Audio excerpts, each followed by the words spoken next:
का मतलब ये है कि शायद हम कहीं ना कहीं उसकी पहले डिस्कशन कर लेंगे। जैसे ये जो कोई खर्चे खुर्चे हों उनको अपोर्शन करें, फलाना करें, ढमकाना करें। और ये जो रजीम्स हैं, तो ये अभी मैं बताऊंगा तो वो मेरे बच्चे कुछ पल्ले नहीं पड़ेगा उसके। तो थोड़ा सा जरा हम जरा मेच्योर हो जाएं, कुछ चीज़ें जरा सीख लें।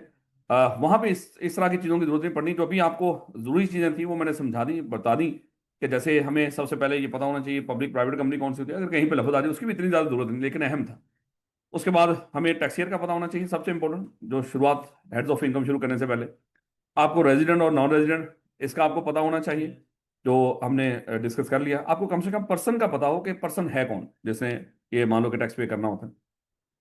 तो ये चीज़ें हमने बता दी आज। और सबसे इंपॉर्टेंट चीज़, आपको वो टेबल यूज़ करने आने चाहिए कि जब हम किसी इंसान की इनकम कैलकुलेट करेंगे, ये अंदाज़ा लगा सकें कि वो सैलड है या नॉन सैलड है। सैलड मतलब सैलरी, सैलरी, सैलरी वाला बंदा, सैलड वो नहीं है। मैं दोबारा बार बार बता रहा हूँ क्योंकि मैं बोलता ऐसे हूँ तो लगता है ऐसे ही जैसे सर। हाँ, खाने पीने की बातें कर रहे हैं। तो सैलड और नॉन सैलड उसका आपको पता होना चाहिए। मेरा ख्याल है कल आपको थोड़ा बहुत पता चल गया होगा। आज उसकी थोड़ी सी आखिरी रिहर्सल कर लेंगे जो भी चीज़ें हैं।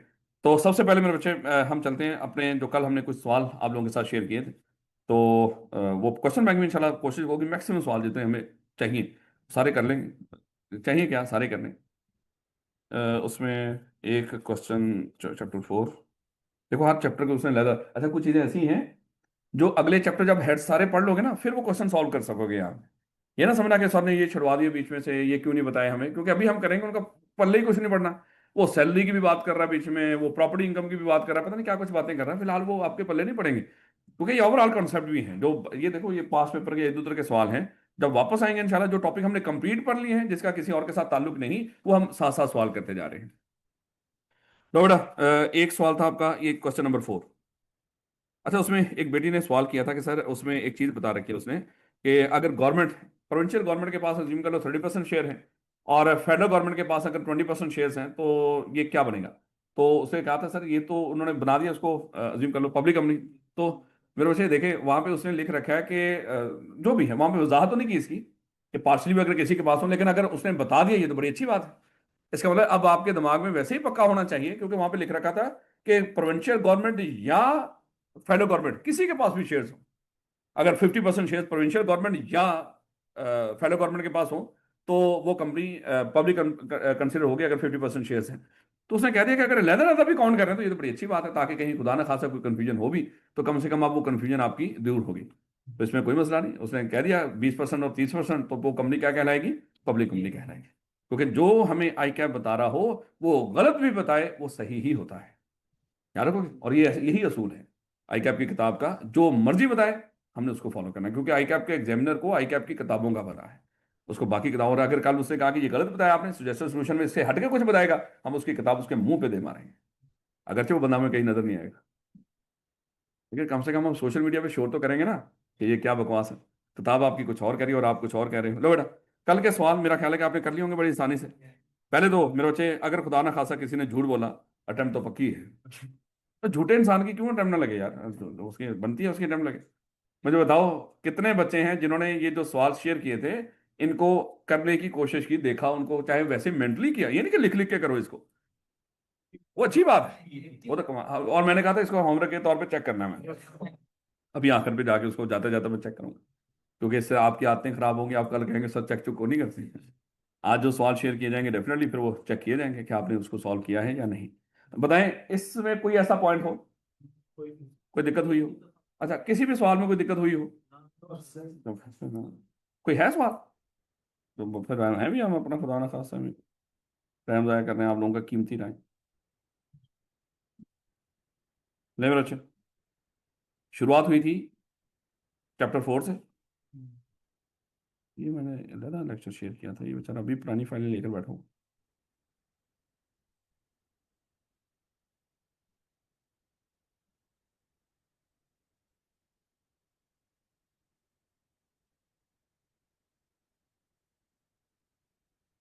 नहीं,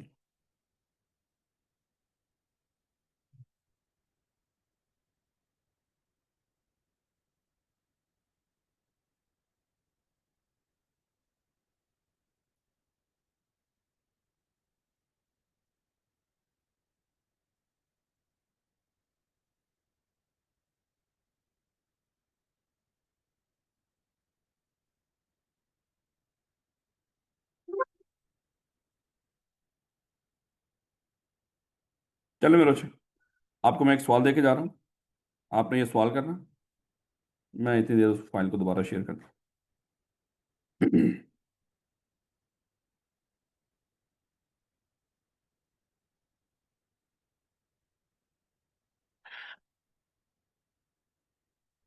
ले बेटा, कोई मिस्टर ए है।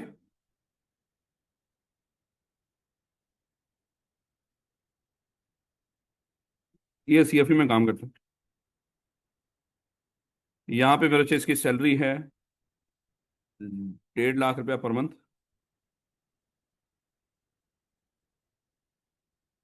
इसका एक घर भी है जो उसने रेंट पे दे रखा है, 65,000 पर मंथ के लिहाज से।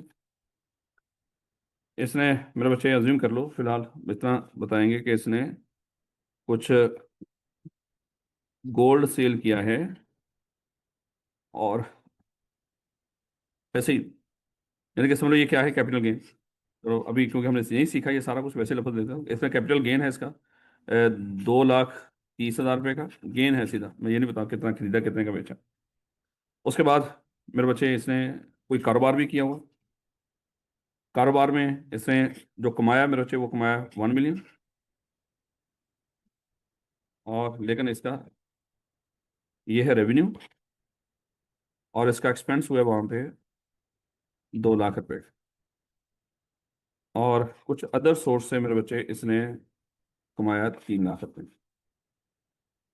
इसने इस साल जक़ात पे की है 30,000 रुपये की। मेरे बच्चे, आपकी जिम्मेदारी है कि आप जल्दी से इसकी टोटल इनकम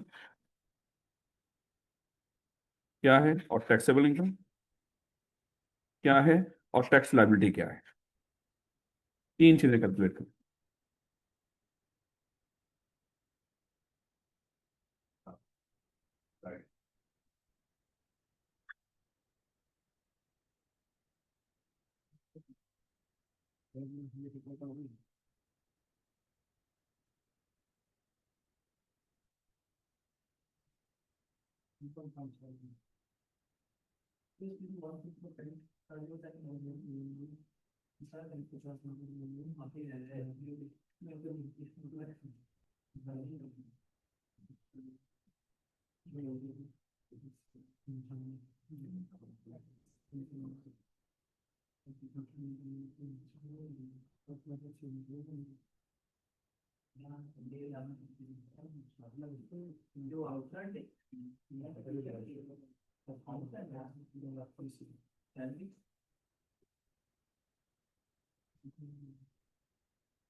वो बंद करें साइड। नहीं नहीं, नहीं बनती, ये नीचे पीछे पड़ी है। बंद तो नहीं की। देखो सारा दोनों निकले साइड पड़ी। जो लिखा हुआ था वो तो सारा गया। अच्छा वो, ये दोनों साइड पड़ी। कल वाले स्लाइड ऑन कर देते कल वाली ठीक है। हैं। आपने कल वाली नहीं थी वो, ये है कल वाली।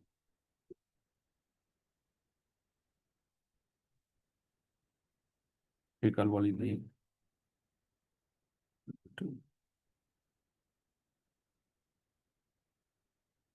हाँ भाई, कोई ऐसा बच्चा जिसने वो सारा कर लिया था उसको। नहीं, करना तो है, सारी गालों का मजबूरी थी उसके, अल्लाह के बंदे ने उसको। लेकिन वो भी मैंने उसको कहा था, उसने आके वही कर दिया। सैलरी थी उसकी मेरे से 1.5 लाख। 1.5 लाख रुपए पर मंथ।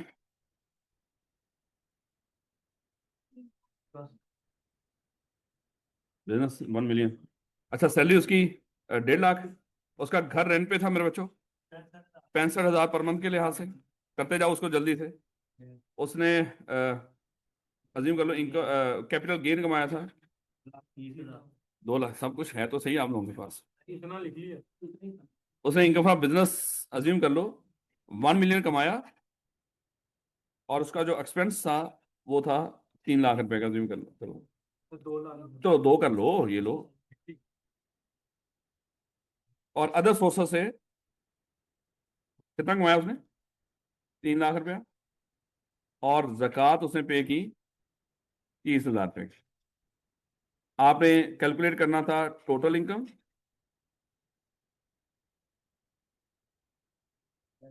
टैक्सेबल इनकम, और फिलहाल जो भी उसकी टैक्स लायबिलिटी मिलेगी, ये कैलकुलेट करना।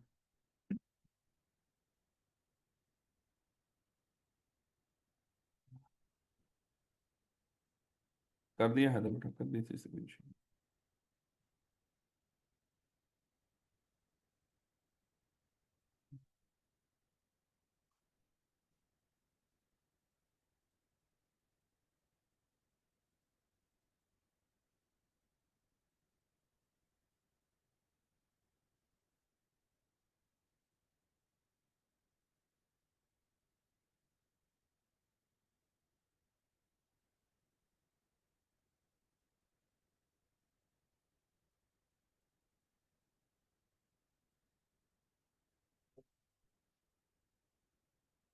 तो टैक्स लायबिलिटी कैलकुलेट करो बेटा। अभी तक सही जा रहे हो आप। अब लायबिलिटी भी कैलकुलेट करो। टेबल अप्लाई करो। मेरे बच्चे कर लिया। शाबाश।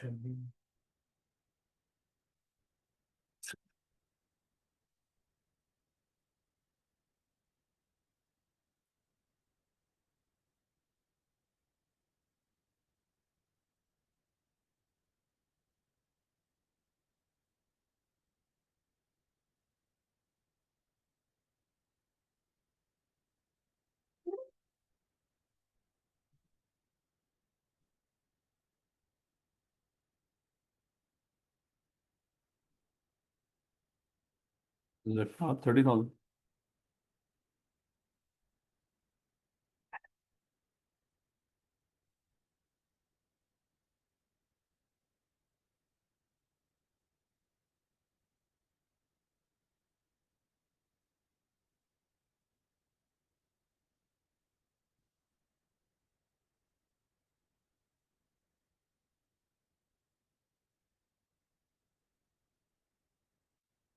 ये वैसे अज्यूम कर लिया कोई इस तरह की इन्फॉर्मेशन? जैसे मैंने टैक्सियर नहीं बताया तो कोई दिक्कत नहीं, आप कोई भी टैक्सियर लिख लो उसके ऊपर फिलहाल। कर लिया। चलो, बाकी मेरे बच्चे भी जल्दी करो, पहले कंप्लीट करो सारे।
चलो भाई, बताओ सैलरी कितनी थी?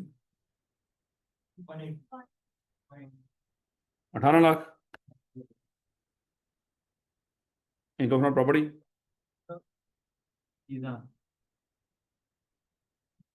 टोटल क्या निकाला आप लोग? टोटल इनकम इस 2 लाख का नाम क्या है? प्रोडक्शन। ऐसे ही ना? जो पर्टिकुलर हेड में इनकम को तो एक चीज हमेशा दिमाग में रखना, जितनी ज्यादा इनकम होगी टैक्स पेयर का उतना नुकसान होगा, जितनी इनकम कम दिखाई देगी टैक्स पेयर का उतना फायदा होगा। ये जो डिडक्शंस हैं ये फायदा है टैक्स पेयर के लिए, जितनी ज्यादा डिडक्शंस होंगी उतनी इनकम कम होगी। तो डिडक्शन क्या करती है, एक पर्टिकुलर हेड में इनकम को कम कर देती है। डिडक्शन क्या करती है, एक पर्टिकुलर हेड में इनकम को कम कर देती है, यानी कि उस हेड के जो खर्चे हैं वो डिडक्शन कहलाते हैं। जो उसी हेड में से हम लेस किया करेंगे उसके लफ्ज क्या बोला करेंगे, ये डिडक्शन है। तो डिडक्शन हमें फायदा देती है, जितनी ज्यादा डिडक्शन होगी उतना ही फायदा होगा आपकी इनकम। जैसे यहाँ पे 1 मिलियन की इनकम थी लेकिन 2 लाख का खर्चा भी था हमारा, हमने कहा कि इसका तो फायदा दो हमें, ये थोड़ी है कि 1 मिलियन के ऊपर ही हम आपको टैक्स पे करें। तो उन्होंने कहा कि ठीक है, आप 2 लाख रुपए का खर्चा लेस कर लो। तो इसने पर्टिकुलर हेड में जो हमारा इनकम फ्रॉम बिजनेस थी, उस पर्टिकुलर हेड में जो 1 मिलियन की इनकम बनती थी उस इनकम को इसने कम कर दिया, 8 लाख कर दिया। अब हम 8 लाख पे टैक्स पे करेंगे बजाय के 1 मिलियन पे करें। तो इसलिए ये याद रखना डिडक्शन लें। टोटल इनकम कितनी बताई आपने? 2.9, 1 मिलियन। ठीक हो गया। अब डिडक्शन नहीं नशैया, क्या होगा? Deductible allowance. क्या लफ्ज होगा? डिडक्टिबल। क्या लफ्ज है? डिडक्टिबल। टिबल बोलो, टिबल, डिडक्ट टिबल, डिडक्टिबल अलाउंस। चलो वैसे भी मैं कह रहा हूँ, कितना है ये? 30,000। लो बेटा, इसके बाद बताइएगा।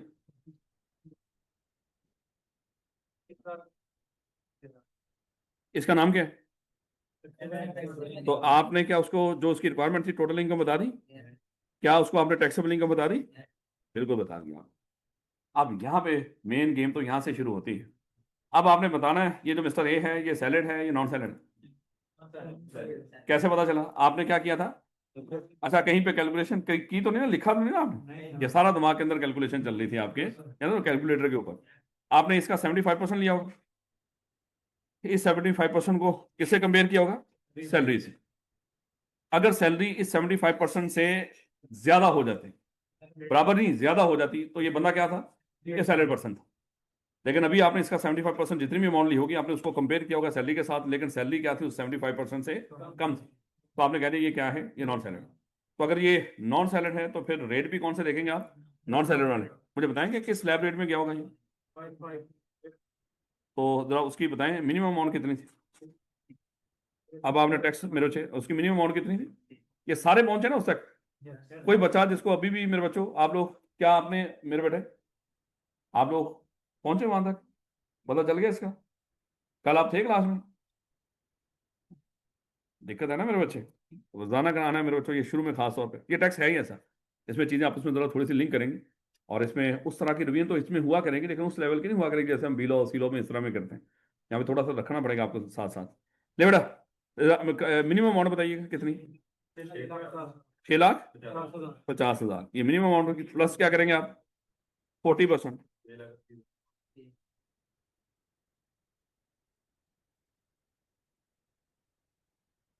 ये हम कैलकुलेट वही नहीं कर रहे अभी, टैक्स लायबिलिटी अभी देख लेते हैं मेरे बच्चे।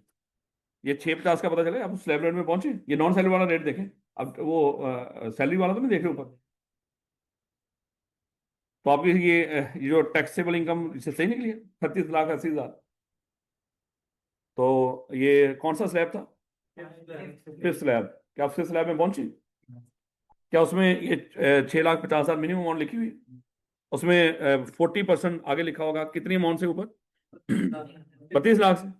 तो मेरा ख्याल है 6,80,000 बोल रहे, तो 40% ऑफ 6,80,000 ये कितना बना? 2 लाख। 2,72,000 हमारी टैक्स लायबिलिटी निकला है। फिर तो भी पर टोटल बताओ ना। अभी चलो मादत 9,22,000 ये हमारा फिलहाल। आगे कोई और इन्फॉर्मेशन नहीं, ये हमारी टैक्स लायबिलिटी निकली है फिलहाल, क्योंकि इसमें कुछ और चीजें भी होंगी जो आगे डिस्कस करेंगे। क्या रखोगे मेरे बच्चे इस बात का? सबसे इंपॉर्टेंट जो चीज हमने करनी है वो टेबल को इस्तेमाल करना सीखना है। लो बेटा जल्दी से।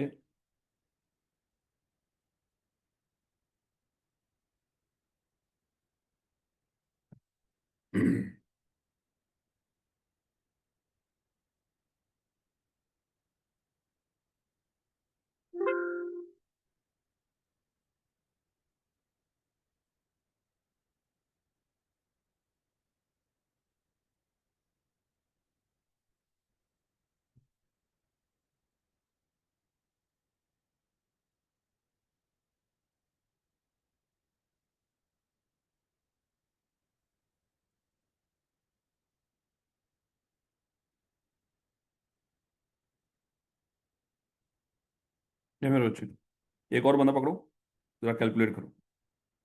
मिस्टर ए, बेटा उसकी सैलरी है 2 लाख रुपया पर मंथ।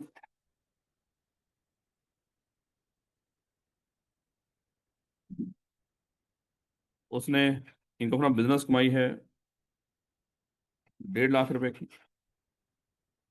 2 लाख रुपया पर मंथ सैलरी। उसने बिजनेस इनकम कमाई है मेरे बच्चे 2 लाख 1.5 लाख रुपए की। उसने कैपिटल गेन कमाया मेरे बच्चों 1 लाख रुपए का। उसके बाद मेरे बच्चे ये शदीद गरीब है, ना इसके पास कोई प्रॉपर्टी, ना इसके पास बेचारे के पास कोई अदर सोर्स।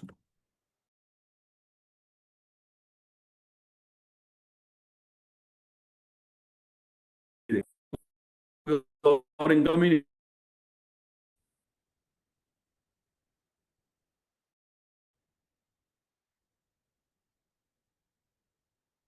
टोटल कितना निकला?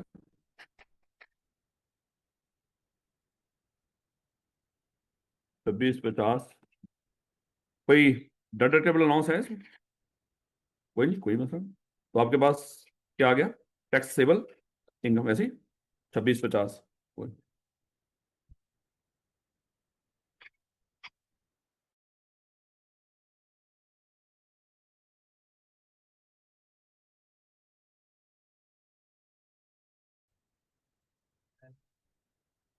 सैलरी, सैलरी करो है।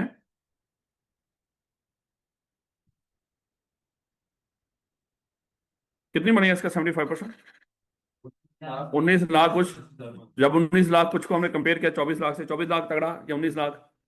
24 लाख तो सैलरी है, तो मेरे चाहिए ये सैलरी पर्सन होगा।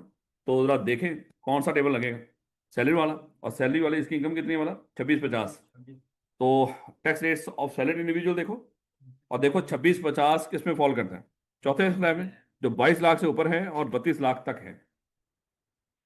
तो मेरे बच्चे इसमें जो टैक्स कैलकुलेट करेंगे उसमें आ गया कितना है बोला मिनिमम? 1,60,000, सॉरी 16,000। 1,16,000 प्लस क्या करोगे? 23% ऑफ 22 लाख। 22 लाख से ऊपर कितनी अमाउंट है? 4,50,000, ऐसे ही ना? तो 23%, 4,30,000, सॉरी 50,000। बताओ मेरे बच्चे कितना, सारा जमा कर दें।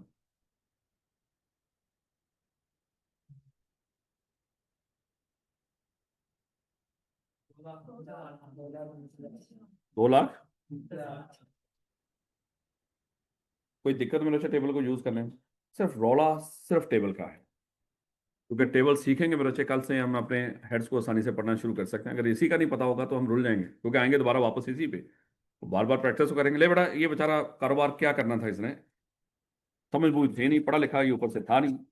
पढ़ा लिखा होना जरूरी नहीं कारोबार करने के लिए। तो बेटा कारोबार तो इसका क्या है, और कैपिटल गेन भी क्या है?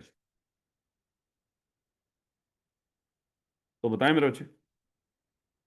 जक़ात इसने पे की है इस दफा, अज्यूम कर लो 1 लाख रुपए की।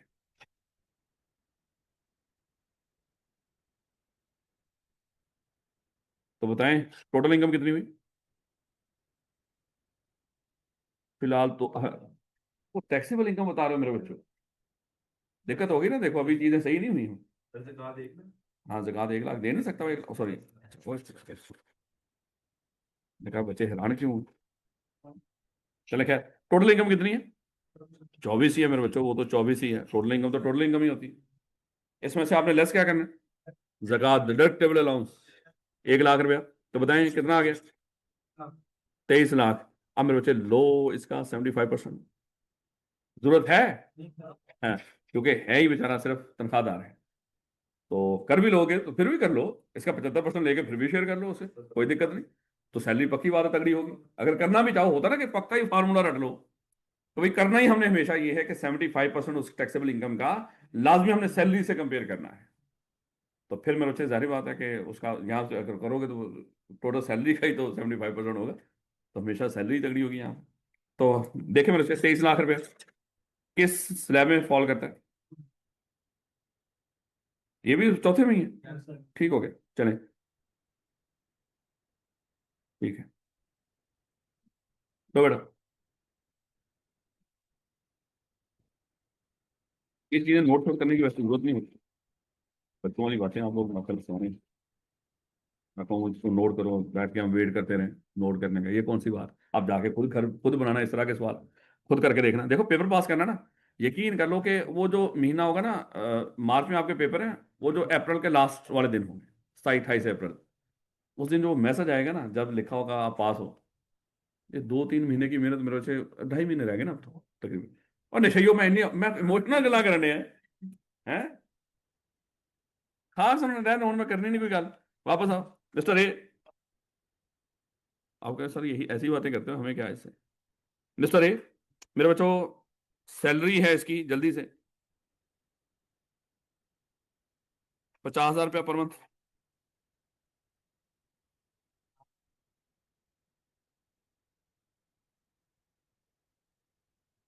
इनकम फ्रॉम बिजनेस है मेरे बच्चे इसकी 1 लाख रुपए पर मंथ, नहीं टोटली।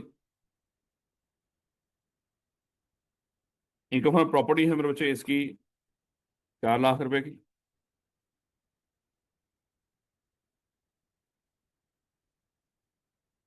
कैपिटल गेन है, नहीं 15 लाख की। चलो 2 लाख कर लो, 2 लाख का। और अदर सोर्स से मेरे बच्चे कमाया इसने 50,000 की। और जक़ात पे की है इसने मेरे बच्चों, साइड पे लिख लेते हैं।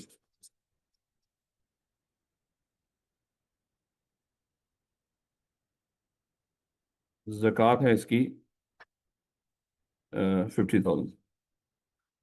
ले बेटा, पहले टोटल इनकम बताइए। Total income 1350। टैक्सेबल इनकम बताओ।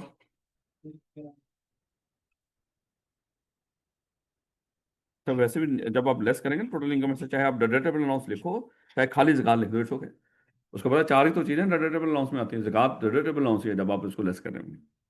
तो 13 लाख ये हमारी टैक्सेबल इनकम निकला है। चलो मेरे बच्चों, पहले देखो सैलरी या नॉन सैलरी।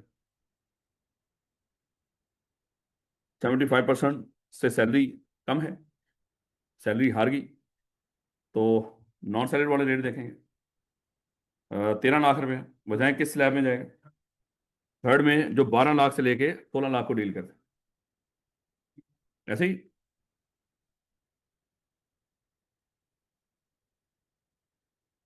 तो मेरे बच्चे टैक्स निकालो, मिनिमम 90,000 प्लस 20% ऑफ 12 लाख से ऊपर 1 लाख।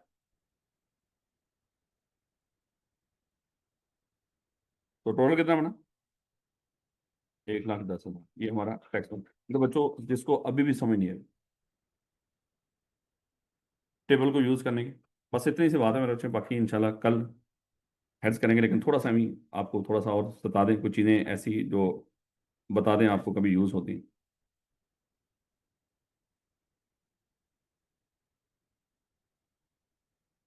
ये जब एओपी की हम पढ़ेंगे ना टैक्सेशन, तब हम देखेंगे tax add for professional form. देखो ये जो चार्टर्ड अकाउंटेंट है ना, ये प्रोफेशनल फॉर्म होती है इनकी। जब ये आप बड़े होंगे इंशाल्लाह, डॉक्टर हैं, इंजीनियर हैं, चार्टर्ड अकाउंटेंट हैं, लॉयर्स हैं, ये प्रोफेशनल्स होते हैं। इनकी जब पार्टनरशिप, देखो पार्टनरशिप तो बाकी कारोबार की भी हो सकती है ना। आप सर्दियां हैं, आप मान लो कि सूप बेचा करो पार्टनरशिप बना के, हाँ, तो वो भी पार्टनरशिप ही है। गनेरिया बेचो, पार्टनरशिप है। हाँ तो ऐसे ही ना है, पार्टनरशिप भी है, कारोबार है ना। सर्दियों में गनेरिया गरीबों, तो जो मर्जी कारोबार कर लो, लेकिन जब बात आएगी प्रोफेशनल्स की फॉर्म, यानी कि वकीलों की, इंजीनियर्स की, डॉक्टर्स की और चार्टर्ड अकाउंटेंट्स की फॉर्म, तो वहां पे गवर्नमेंट ने आपको एक सहूलत पैदा कर दी। कहता कि अगर आप ये देखोगे नॉन सैलरी वाले रेट्स, जो आखिरी स्लैब है मेरे बच्चे, उसमें मिनिमम टैक्स कितना है हमारा, जो आपको यानी कि मिनिमम टैक्स के अलावा जो परसेंटेज है वो कितनी है? 45%। अच्छा खासा परसेंटेज है, यानी कि अगर आपकी इनकम 56 लाख से बढ़ गई, टैक्सेबल इनकम आपकी 56 लाख से एक्सीड कर गई, तो लास्ट जो स्लैब है वो 45% आपको पे करना पड़ेगा, जितनी इनकम 16,10,000 से, नहीं सॉरी 56 लाख से इंक्रीज होगी। तो आप तो टका टका के कमाते हैं, लेकिन गवर्नमेंट ने आपको सहूलत भी दे दी। गवर्नमेंट कहती है प्रोफेशनल्स हैं, हमें इनकी जरूरत पड़ती रहती है, जो 2 नंबर काम है हमने आपसे ही करवाने होते हैं। तो आपने उनको कहा होगा कि सर हमारी इनकम तो जाती ही आखिरी स्लैब में है, और हमारी तो इनकम जाती है करोड़ों में, और 56 लाख से ऊपर तो हम रुल जाते हैं सर 45%। जबकि आपने जो कंपनियां हैं उनको भी 29% टैक्स लेते हैं उनसे, और हमारा देखें सर, एक तो मिनिमम भी है 16 लाख, और ऊपर से सर हमें 45% 56 लाख से ऊपर ये पे करना पड़ता है। तो सर हम तो रुल जाते हैं। हमारे गरीब बच्चे जो लैंड क्रूजर पे होते हैं सर, उनका पेट्रोल बड़ी मुश्किल से पूरा कर पाते हैं। तो गवर्नमेंट आपकी इस कहानी पे रो पड़ी मेरे बच्चे। उसने रोते हुए, जरदारी साहब ने कहा कि भाई अब आपकी, अगर अजीम कर लो आप आखिरी स्लैब में जाते, तो जहां पे 45% लगना ना आखिरी स्लैब में 56 लाख से ऊपर, वहां पे सिर्फ 40% लगेगा। तो जब हम ईओपी की टैक्सेशन पढ़ेंगे, अगर आखिरी स्लैब रेट यूज हुआ ईओपी की टैक्सेशन, वो भी आम इंसानों की तरह इंसान है, जैसे आपकी इनकम कैलकुलेट होती है, ऐसे हम पार्टनरशिप की इनकम भी कैलकुलेट किया करें। जब उसकी इनकम कैलकुलेट किया करेंगे, उसकी जो टैक्सेबल इसी तरह इनकम निकला करेगी, उसके ऊपर जब हम रेट लगाया करेंगे, उसमें अगर आ गया छठा स्लैब, तो छठा स्लैब तो जितनी 56 लाख से ऊपर की इनकम होगी उस पर रेट लगता है वैसे 45%, लेकिन आपने कितना यूज किया करना, 40%। याद रखोगे कि वहां पे, यहाँ पे 40% आएगा, क्योंकि यहाँ पे नॉन सैलरी लोग भी है ना, खाली ये नहीं एओपी है, ये नॉन सैलरी के लिए भी है। अगर वो एओपी नहीं, नॉन सैलरी वैसे आम बंदा है नॉन सैलरी, तो वहां पे जाहिर बात है इसका 45% यूज करेंगे। लेकिन प्रोफेशनल्स की फॉर्म ध्यान रखना, हर फर्म की बात नहीं कर रहा। ये प्रोफेशनल किसको कहते हैं, ये जो चंद नाम मैंने आपके सामने बोले हैं। अगर कोई एमबीए है, पंजाब यूनिवर्सिटी से उसने एमबीए किया, हेले से एमबीए किया, 10-12 लोग उन्होंने मिलकर फर्म बनाई हुई है, ये प्रोफेशनल्स हैं कि नहीं? हाँ, ये प्रोफेशनल नहीं, इनकी औकात है प्रोफेशनल्स वाली, हैं? इसको पढ़ेंगे हम उसके बी लॉ के अंदर भी, ये प्रोफेशनल्स नहीं कहलाते। प्रोफेशनल्स के नाम मैंने चंद एक लोगों के आपको बता दिए। खैर, एक तो मेरे अच्छे छोटी सी बात ये, इसको याद रखिएगा। ये भी हमने पहले भी डिस्कस किया था, थोड़ा सा आप दोबारा देख लो। हमने डिस्कस किया था कि अगर तो कोई सैलरी पर्सन हो और उसकी टैक्सेबल इनकम, टैक्सेबल इनकम मेरे बच्चों इंक्रीज कर जाती है 10 मिलियन से, तो हमने डिस्कस किया था जो भी अब उसकी टैक्स लायबिलिटी निकलेगी, नीचे आप रेट लगाएंगे, वो 10 मिलियन के लिहाज से जो भी होगा, 11 मिलियन हुआ, 12 मिलियन हुआ, आप रेट लगाएंगे, उसकी टैक्स लायबिलिटी कैलकुलेट करेंगे। अज्यूम कर लो कोई भी अमाउंट निकली है, हमने डिस्कस किया था इसका 10% आपको मजीद पे करना पड़ेगा टैक्स, इसमें आप ऐड कर देंगे, 10% और ऐड कर देंगे, ये आपकी टैक्स लायबिलिटी निकलेगी, यहाँ पे जो भी फिक्र आएगी। वैसे अभी ये चीज़ें तो है ना चैप्टर 4 में। लेकिन अगर नॉन सैलरी हो, सॉरी नॉन सैलरी जो सबके लिए है। अच्छा एक चीज़, नॉन सैलरी, सैलरी के लिए 9% था, वो किधर गया? क्योंकि उसके लिए 9% है। चलो कोई बात नहीं, सैलरी के लिए 9% है और बाकियों के लिए 10% है। खैर ये भी अभी बात हमारे किसी काम की नहीं, इसको भी हम बाद में देखेंगे। लो बेटा, थोड़ा सा आज पढ़ लें, कल याद रखिएगा हम इनकम फ्रॉम प्रॉपर्टी से शुरू करने जा रहे हैं मेरे बच्चों।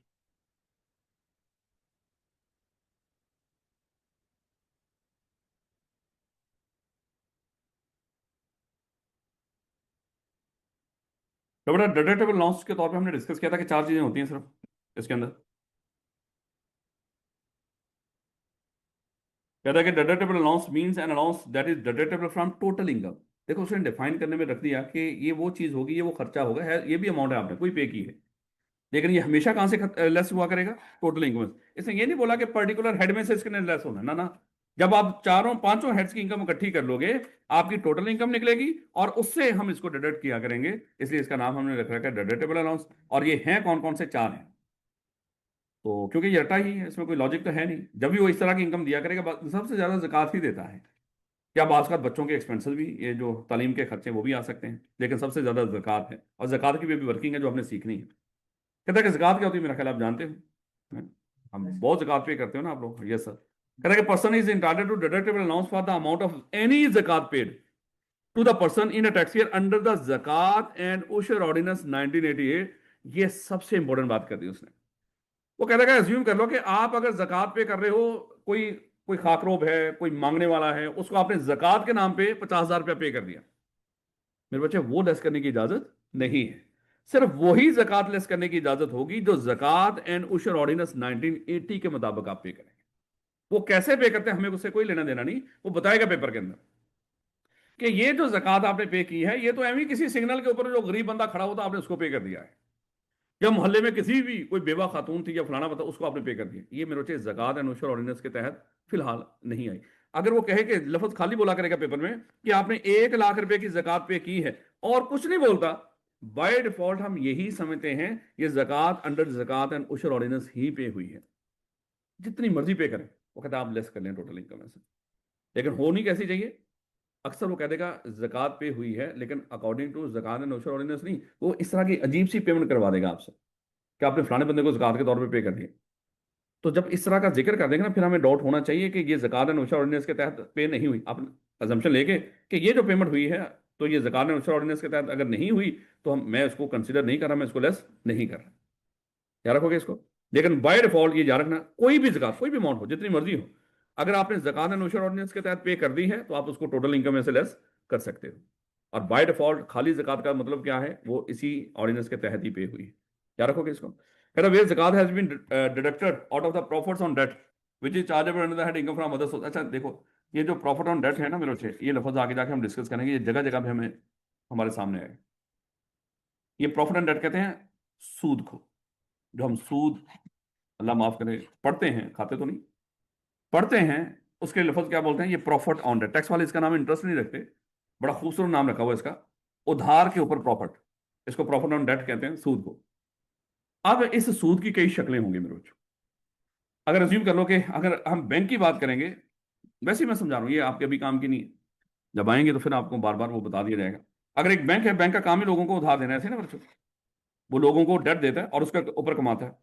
तो बैंक का कारोबार ही लोगों को उधार देके कमाना है, तो बैंक की जो इनकम हुआ करेगी वो इनकम फ्रॉम बिजनेस में जाया करेगी। देखो, है वो प्रॉफिट ऑन डेट, लेकिन वो किस में जाया करेगा? वो इनकम फ्रॉम बिजनेस में। आप लोग हो, आप लोगों का काम कोई कारोबार तो नहीं लोगों को उधार देना। लेकिन अगर कोई मजबूर बंदा आपके पास वैसे ही आ गया और उसने आपसे आपसे कोई उधार मांग लिया, आपने कहा कि मैं उधार दे तो दूंगा लेकिन मैं उस पर सूद भी लूंगा। अब आपका कारोबार तो है नहीं, या तो वो एक्टिविटी आप करते हो, फिर तो आप अज्यूम कर लो कि छोटा चलते फिरते बैंक हो, लेकिन ये काम तो आप करते ही नहीं हो। ये तो कोई बंदा आपके पास आ गया, उसको आपने उधार दे रहे हो, लेकिन साथ आप क्या कर रहे हो, खुदा ना खासा उसमें कोई सूद भी ले रहे हो। अब यहां पे हम जाके डिस्कस करेंगे, अगर कोई आम इंसान, यानी कि कोई आम इंसान अगर वो उधार दे और उसके ऊपर वो प्रॉफिट ऑन डेट ले रहा है, तो मेरे बच्चे वो इनकम फ्रॉम अदर सोर्स में जाया करेगा। इसलिए ये जो प्रॉफिट ऑन डेट हुआ करेगा, ये घूमता फिरता रहेगा कि उधार दे कौन रहा है और सूद ले कौन रहा है। तो सिर्फ वैसे ही अभी देख लेते हैं। कहता है कि where the zakat has been deducted out of the profit on date which is chargeable under the head income from other source. देखो, कभी ये इनकम फ्रॉम अदर सोर्स बन जाया करेगा, कभी ये इनकम फ्रॉम बिजनेस बन जाया करेगा। इनकम फ्रॉम अदर सोर्स किसका बना करेगा? जिसका कारोबार नहीं है उधार देना और उसके ऊपर सूद खाना। अगर ऐसा बंदा उधार देके उस पर सूद खा ले, तो ये क्या बना करेगी? Income from other source. पढ़ेंगे ये जब आएगा इनकम फ्रॉम अदर सोर्स, उसमें दोबारा पढ़ेंगे। अच्छा, इस बंदे की ज़कात के लिए कोई बात करना चाह रहा है। कहता where the zakat has been deducted out of the profit on date, और ऐसा डेट हो, देखो ना कि आपसे उस बंदे ने उधार ले लिया बेचारे ने, और जब वो उधार आपका वापस करेगा साथ सूद भी डेफिनेटली पे करेगा, ऐसे ही ना, सूद समेत पे करेगा। लेकिन हो सकता है कि जब उसने उधार आपका वापस किया, उसने बीच में से ज़कात काट ली। समझा रहा हूं ना आपको। जब उसने आपका उधार वापस किया, या चलो इंटरेस्ट पे कर रहा था आपको वापस, इंटरेस्ट खा रहे हो ना आप लोग, उसने क्या किया? जब आपको इंटरेस्ट पे किया, उसने कहा कि ये लो 15,000 इंटरेस्ट, लेकिन 2,000 इसमें से ज़कात मैंने काट ली है। होगा कोई तरीका कार इस तरह का? कहता है ये जो ज़कात उसने काटी है, such zakat shall not be deducted out of the total income, rather it shall be allowed as a deduction while computing income from other source. कहता है कि अगर जिस बंदे का कारोबार उधार देना नहीं है, ऐसा बंदा उधार देके उस पर सूद कमा ले, और जब उसने सूद कमाया, जिस बंदे ने उसको सूद की पेमेंट की, उसने कहा इसमें से ज़कात मैं काट के सूद दे रहा हूं आपको। बैंक भी मेरे से ज़कात काटते हैं, याद है, लेकिन बैंक का कारोबार है। बैंक भी जब रमज़ान, पहला रमज़ान आता है, आप मेरा ख्याल है कि उस दिन वो ज़कात डिडक्ट करता है आपकी इनकम में से, जो भी वहाँ पे पड़ी हो, तो वो भी ज़कात डिडक्ट करता है आपको, जो आपकी इनकम वहाँ पे पड़ी होगी वर्सोएवर। लेकिन वैसे उसकी बात नहीं कर रहा, ये वैसे ही मैं कह रहा हूँ कि उसने कहानी लिख दी। हालांकि सिर्फ हमने यहाँ पे भी यही पढ़ना है कि ज़कात जो भी आप पे करेंगे अंडर ज़कात एंड उशर ऑर्डिनेंस, वो डिडक्टेबल अलाउंस है। लेकिन उसने एक चीज़ सिर्फ समझा दी, जब इनकम फ्रॉम अदर सोर्स पढ़ेंगे मैं दोबारा नहीं कर दूंगा। यहाँ पे याद है आपने एक चीज़ पढ़ी थी कि अगर ऐसा बंदा जिसकी जो प्रॉफिट ऑन डेट है वो इनकम फ्रॉम बिजनेस के बजाय इनकम फ्रॉम अदर सोर्स में जा रहा हो, अगर उस बंदे ने ज़कात पे की हो, वो इनकम फ्रॉम अदर सोर्स से ही लेस होगी, ना कि डिडक्टेबल अलाउंस के तौर पे, रेलिवेंट हेड से लेस होगी, यानी कि फिर डिडक्शन बन जाएगी, डिडक्टेबल अलाउंस नहीं रहेगा। बस अभी इतना याद रख लो अभी, क्योंकि हमने हेड नहीं पढ़ा। तो फिर जब पढ़ेंगे तो मैं दोबारा इंशाल्लाह इसको दोबारा याद रखेंगे, इसको दोबारा वहां पे जोड़ लेंगे। फिलहाल where the amount of zakat is more than total income, एक ऐसा बंदा है उसकी बेचारे की टोटल इनकम कितनी थी, 1 लाख रुपए, ज़कात नशई ने 1,20,000 की पे कर दी, माशाल्लाह कितना सवाब दारैन हासिल किया इसने। अच्छी बात है वैसे, नशई की बोला मैंने, ज़कात उसने 1,20,000 की पे कर दी, और टोटल इनकम कितनी थी, 1 लाख। तो जब टोटल इनकम में से ज़कात लेस की तो नेगेटिव में आ गया मेरे। अब ये गवर्नमेंट से ज़कात मांग रहा मेरे पैसे वापस कर, नेगेटिव में आ गया ना मेरा बच्चों। तो ऐसे बंदे के लिए उसने, गवर्नमेंट ने कह दिया कि यार तो हम हर रोज आ जाते हो इस तरह करने, तो गवर्नमेंट ने कानून बना दिया।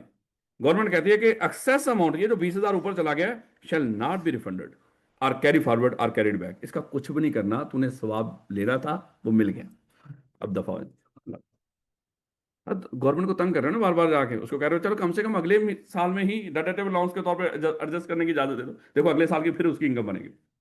उसने कहा कि पिछले साल मेरी 20,000 की ज़कात जाया होगी डेटेटिव अलाउंस के तौर पे, क्योंकि 1 लाख मेरी टोटल इनकम थी, 1,20 मैंने ज़कात पे की थी, तो लाख तो एडजस्ट हो गया था, 20 मेरा बच गया था, चले इस साल में मैं वो एडजस्ट कर लूं 20। वो कहेंगे नशैया हमने लिख नहीं दिया, जिस साल में अगर 20 ये आपकी ज़कात के बाद जो टैक्सेबल इनकम नेगेटिव में चली गई, उस अमाउंट का कोई ट्रीटमेंट नहीं है, वो इग्नोर कर देंगे। याद रखेंगे, ना ये 20,000 अगले सालों में जाएगा, ना ही ये किसी और हेड में डिडक्ट होगा, इसका कुछ भी नहीं करना आप, याद रखोगे। अभी अभी अभी हम पढ़े डिडक्टेबल अलाउंस 4 तरह के हैं। सबसे पहले हमने ज़कात को डिस्कस किया, हमने कहा कि वही ज़कात डिडक्टेबल अलाउंस के तौर पे लेस करने की इजाजत है जो ज़कात एंड उशर ऑर्डिनेंस 1980 के मुताबिक आपने पे की होगी, और बाय डिफॉल्ट जब भी वो ज़कात का लफ्ज बोलेगा हमेशा ज़कात एंड उशर ऑर्डिनेंस के तहत ही कंसिडर किया जाएगा। फिर उसने कहा कि एक ऐसा बंदा भी है जिसका कारोबार अज्यूम कर लो सूद कमाना नहीं है, लेकिन अगर उसने इस तरह का कोई सूद पे अमाउंट देके कोई सूद कमा लिया हो, जिसका कारोबार नहीं, उसकी इनकम फ्रॉम अदर सोर्स कहलाती है, वो इनकम फ्रॉम बिजनेस नहीं कहलाती। ऐसा बंदा अगर उसकी जो इनकम, जैसे मैंने आपको सूद दे दिया खुदा ना खासा, सूद के ऊपर अमाउंट दे दी, ऐसे ही ना, इंटरेस्ट के ऊपर मैंने आपको कोई उधार दे दिया, जब आप मुझे अमाउंट वापस करेंगे, गवर्नमेंट कहेगी जब आप राणा साहब को पेमेंट वापस करें ना, इसमें से जक़ात काट के पहले उधर पे कर दें, बाकी अमाउंट राणा साहब को पे कर देंगे। अब मैं मुझे मेरे इनकम तो आई है सूद की अमाउंट आपसे, लेकिन मसला ये कि मेरा खर्चा भी हो गया, कुछ डिडक्ट कर लिया आपने अमाउंट, तो ये जो डिडक्शन होगी मेरे बच्चे, हमने डिस्कस किया कि ये particular income from other source से ही लेस करेंगे। ये जो 2,000 की ज़कात डिडक्ट हुई है, ये डिडक्टेबल अलाउंस के तौर पे आप उसको कंसीडर नहीं करोगे। अभी हम इसको समझ ही नहीं रहे, अभी हमने सिर्फ लफ्ज बोल दिया इनकम फ्रॉम अदर सोर्स वाली ज़कात, वो डिडक्टेबल अलाउंस के तौर पे यूज नहीं हुआ करेगी, लेस नहीं हुआ करेगी, बल्कि इनकम फ्रॉम अदर सोर्स के हेड से ही खर्चों, बाकी खर्चों की तरह हम लेस कर लिया करेंगे। जब वो आएगा फिर देख लेंगे।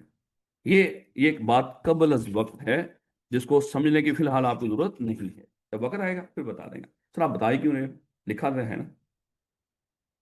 अगली बात आ गई कि सर अगर ज्यूम कर लो कि टोटल इनकम में से जक़ात लेस करें, तो अगर वो नेगेटिव में आ जाए तो फिर क्या करेंगे, उसका कोई ट्रीटमेंट नहीं है, याद रखोगे, no carry forward nothing else, ना ही इस साल में जब जक़ात की बातें होगी। लो, अब जब जक़ात मिला करेगी तो फिर उसमें कुछ और मामला भी हुआ करेंगे। कह रहा है कि मिस्टर जी, अब तो ये 2 कैलकुलेशन आपने सीखनी है मेरे बच्चों, पक्की करके सीखनी है। कह रहा है कि mister G has receive dividend of rupees 1 lakh, mister G को 1 लाख रुपए का डिविडेंड मिला मेरे बच्चों। अब ये डिविडेंड क्या होता है, इनकम फ्रॉम अदर सोर्स होती है, क्या होता है, अभी हमें उसके बारे में सोचने की जरूरत नहीं। बस अभी ये देखो ये डिविडेंड मिला है, इसलिए होंगे सिर्फ 5 हेड ही जो अभी आपने कैलकुलेट, कोई भी इनकम होगी इन पांचों में से किसी ना किसी में जाएगी। ये डिविडेंड भी कभी इनकम फ्रॉम बिजनेस कहलाएगी, ऐसी कंपनियां जिनका काम ही शेयर खरीद के उस पर डिविडेंड कमाना है, उनकी इनकम फ्रॉम बिजनेस बन जाया करेगी। ऐसा बंदा जो आप जैसे लोग हैं, अगर किसी कंपनी के शेयर खरीद के बैठे हैं उनको डिविडेंड मिलता है, तो ये इनकम फ्रॉम अदर सोर्स में चली जाया करेगी। सैलरी तो है नहीं, कारोबार आपका है कोई, उसके बाद कैपिटल गेन ये होगा नहीं, उसके बाद क्या रह गया, प्रॉपर्टी रेंट पे थोड़ी कुछ दे रखा है आप, तो एक ही खुख आता है, और क्या इनकम फ्रॉम अदर सोर्स। खैर देखेंगे इसको। कह रहा है कि मिस्टर जी हैज रिसीव्ड, उसको मिला है मेरे बच्चे 1 lakh, which is subject to deduction of zakat rupees 10,000 and tax है 15%। देखो आपको 1 लाख रुपया मिलने जा रहा है, देखो mister G has receive dividend of rupees 1 lakh which is subject to deduction of zakat, क्योंकि जिसके ऊपर जक़ात भी डिडक्ट होनी चाहिए 10,000 की, और टैक्स भी 15% पे करना। अगर ऐसा डिविडेंड आपको मिल गया है, देखो आपको मिली अमाउंट पूरी लाख रुपए की, लेकिन आपने 2 अमाउंट आप पे करनी है इसके ऊपर, एक जक़ात भी पे करनी है और दूसरा 15% टैक्स भी पे करना है। तो वो कहता है you are requested to compute amount of tax for mister G. आपने टैक्स कैलकुलेट करना है मिस्टर जी का, जो भी बनता होगा, ये 15% टैक्स, इस पर टैक्स फिक्स होता है, ये एफटीआर में जाती है, वो देखेंगे आगे जाके। आपको मिला 1 लाख रुपए, गवर्नमेंट कहती है इसके ऊपर 15% टैक्स पे करोगे, लेकिन साथ इसके ऊपर 10,000 जकात भी बनती है जो आपने पे करनी है। कहता है कि अब आप बताएं कि 15% टैक्स हमारी कितनी अमाउंट बनती होगी जो गवर्नमेंट को आपने पे करना है, कितना बनता होगा। अब आपने पता क्या किया है, आपने लाख रुपए में से पहले लेस क्या की है, जकात 10,000, उसके बाद क्या हुआ, 90,000 बचा, उसका आपने 15% लिया है। हकीकत में गवर्नमेंट आपको आप एक खुदा ना खासा चपेड़े मार सकती है। गवर्नमेंट कहेगी ये देखो, आपको लाख रुपया मिला, पहले आपने जकात लेस की, फिर 90,000, इसका मतलब 90,000 पे हमें 15% टैक्स पे कर रहे हो। कितनी अमाउंट बनाई आपने, 13,500। वो ऊपर का 1,500 हकीकत में गवर्नमेंट को भी आपने जकात पे करने पे मजबूर कर दिया है। यानी कि 1,500 हकीकत में आपने गवर्नमेंट के बिहाफ पे जकात पे की है। यानी कि ऐसे लगेगा कि आपने माशाल्लाह गवर्नमेंट को भी कह दिया कि आप भी 1,500 आपकी जकात है आपकी तरफ से, और 13,500, अजीब सा मामला हो जाएगा। देखिए समझना थोड़ा सा लॉजिकली, अगर आपको डिविडेंड मिला, आपको पैसे मिले, इसमें आपने जकात भी पे करनी है और टैक्स भी पे करना है। टैक्स वाले कहते हैं कि भैया जकात लेस करके अगर टैक्स दोगे तो फिर एक्चुअली जकात आपने हमारे खाते में भी डाल दी है। ऐसे ही होगा ना मेरे बच्चे, जो कि मुनासिब नहीं है। तो इसका मतलब क्या करना क्या होगा, पहले आप इसमें टैक्स, पहले टैक्स 15% गवर्नमेंट को, 15,000, कितना रह गया बाकी, 85,000। इसमें से आप लेस क्या करोगे, जकात 10,000। तो ये आपका 75,000 क्या बन गई, ये आपकी अब ओवरऑल जो आपके हाथ में इनकम है ये है। याद रखो,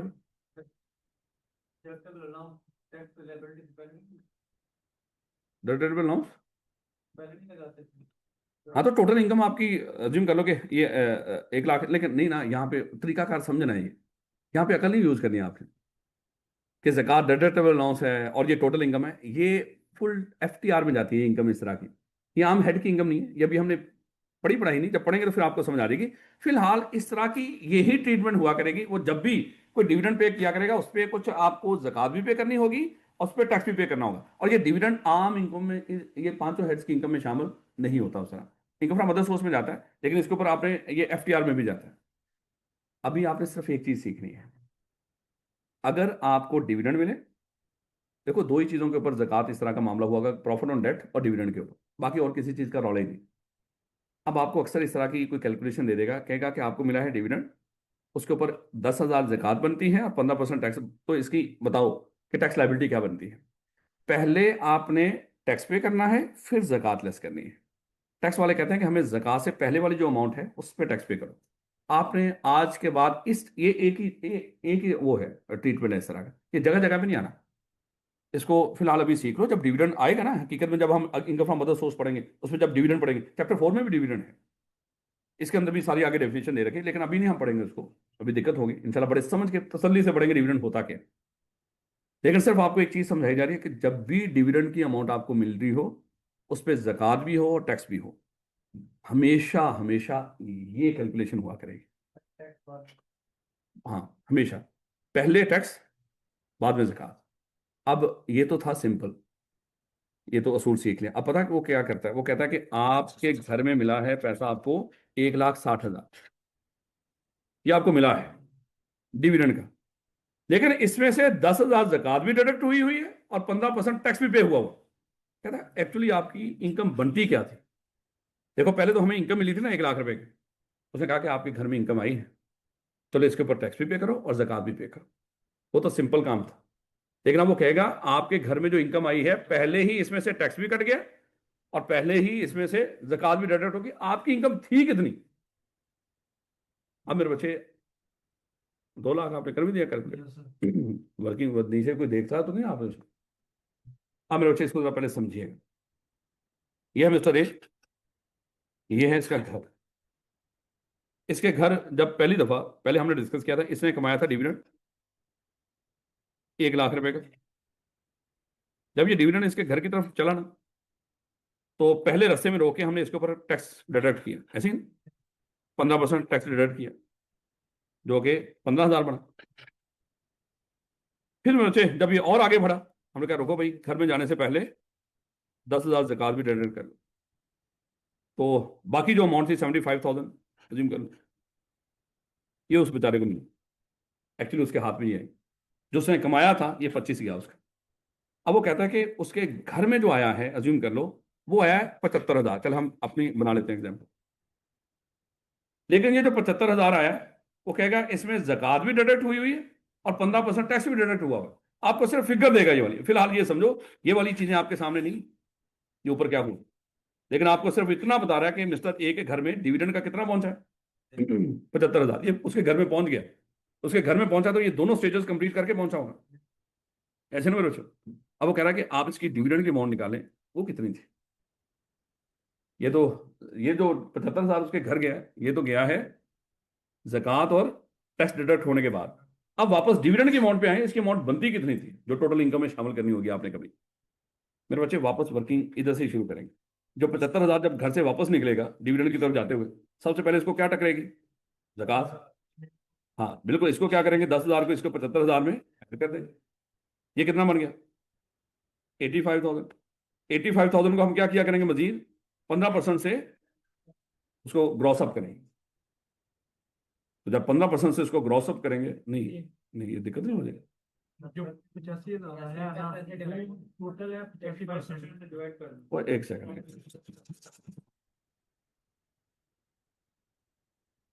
असूल तो यही है, ये पीछे कि पहले हमने क्या करना है, जब ज़कात ऐड करनी है, जब आपने ज़कात ऐड कर दी, अब हम क्या करेंगे उसको 85 से डिवाइड करेंगे, मल्टीप्लाई बाय 100 100 करेंगे। रिक्वायर्ड। तो फिर वो कितनी अमाउंट निकलेगी, करो ना इसको, बनेगा ना 1 लाख। बस मैं ये समझाना चाह रहा था, मुझे ये था कि खुदा ना खासा वो 93 कुछ बना है या 97,500, बस ठीक हो गया। मुझे डाउट हुआ कि कहीं खुदा ना खासा जब वो 15% में वो एकदम से 15% पे चला गया ना, यानी कि जब आपने 75,000 में 10,000 ऐड किया तो ये बना मेरे बच्चे हमारा 85,000। ये 85,000 हमारा है 85%। इसको हमने करना है 100%। तो 85,000 को हम करेंगे 100 से मल्टीप्लाई और 85 से डिवाइड। तो इस तरह हमारे पास वो फिगर पूरी आ जाएगी 1 लाख की। यानी कि सिर्फ आपको एक चीज समझानी है कि जब उसको डिविडेंड की अमाउंट वैसे पूरी मिलेगी, वो कहेगा इस पे इसने ज़कात भी पे करनी है और टैक्स भी पे करनी है। तो पहले हम टैक्स लेस किया करेंगे और फिर हम क्या किया करेंगे, उसमें से ज़कात लेस करके फिर वो अमाउंट उसके घर जाएगी। वो कहेगा घर उसके अमाउंट चली गई है, लेकिन ये नेट ऑफ है, यानी कि कुछ चीजें ऑलरेडी इसमें से लेस हो चुकी हैं। वो कहेगा आप हमें ग्रॉस अमाउंट बताएं डिविडेंड की, जो इनकम बनती है उसकी।